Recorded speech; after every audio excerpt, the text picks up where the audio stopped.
નમસ્કાર દર્શક મિત્રો, બોટાદ દસ્તક ન્યૂઝમાં આપનું હાર્દિક સ્વાગત છે। હું છું પાયલ મકવાણા। આપ જોઈ રહ્યા છો બોટાદ દસ્તક ન્યૂઝ। હવે પછીના સમાચાર વિગતવાર। રિક્ષા ચાલકના મોત બાદ તંત્રની આંખ ખુલી। પાલિકાએ તાત્કાલિક ધોરણે પેચવર્કની કામગીરી શરૂ કરી।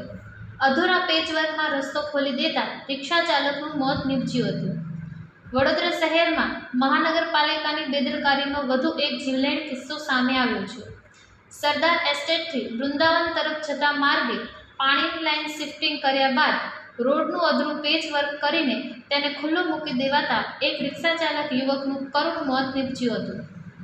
આ સમાચાર પ્રકાશિત થયાના ગણતરીના કલાકોમાં જ પાલિકાએ તાત્કાલિક ધોરણે તે ખાડાઓને પૂરી કરવાની કામગીરી શરૂ કરી દીધી છે। જોકે આ ઘટનામાં પાણી પુરવઠા વિભાગના અધિકારીએ પાલિકાની બેદરકારી સ્વીકારવાને બદલે મૃતક વાહન ચાલક પર જ દોષનો ટોપલો ઢોળી પેચવર્ક બાકી હતું, વાહન ચાલકોએ ધ્યાન રાખવું જોઈએ તેવું અસંવેદનશીલ નિવેદન આપ્યું હતું। બાપોદવુડાના મકાનમાં રહેતા 38 વર્ષીય અનિલભાઈ ઠાકોરભાઈ વસાવાનો વહેલી સવારે અકસ્માત સર્જાતા તેમનું મોત નીપજ્યું હતું।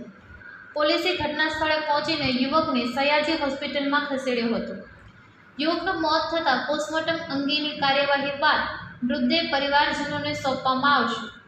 મૃતક યુવક અનિલભાઈ પરિવારના એકમાત્ર કમાનાર સભ્ય હતા। તેમને 2 વર્ષનું એક બાળક અને એક મોટી દીકરી છે। આ ઘટનાથી 2 બાળકોએ પિતાની છત્રછાયા ગુમાવી છે, જે અત્યંત દુઃખદ છે। પરિવારજનોમાં આક્રોશ ફેલાયો છે અને તેઓ ન્યાયની માંગ કરી રહ્યા છે। વડોદરા મહાનગરપાલિકાની બેદરકારીના કારણે સરદાર એસ્ટેટથી વૃંદાવન જતા માર્ગ પર થયેલી આ દુર્ઘટનામાં 38 વર્ષીય અનિલભાઈ ઠાકોરભાઈ વસાવાનું મોત નીપજ્યું હતું।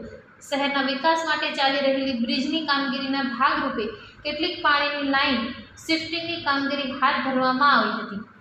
પાણીની લાઇન ખોદ્યા બાદ રસ્તાનું યોગ્ય સમારકામ ન કરાતા ખાડામાં અનિલભાઈની રિક્ષા પલટી ખાતા આ અકસ્માત સર્જાયો હતો।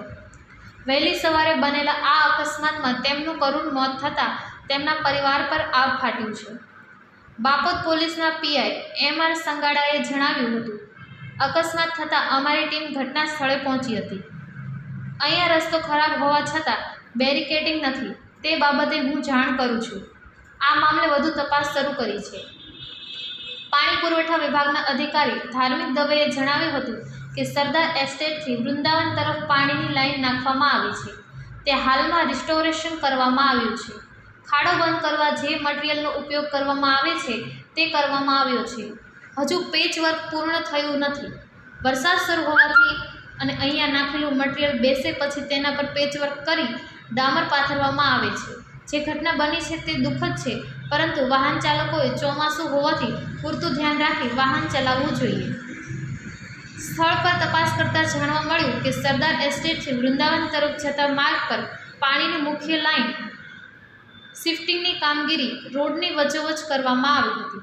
કામગીરી દરમિયાન બેરિકેડ મૂકેલા હતા, પરંતુ કામગીરી પૂર્ણ થયા બાદ માત્ર પેચવર્ક કરીને રસ્તાને ખોલી દેવામાં આવ્યો હતો।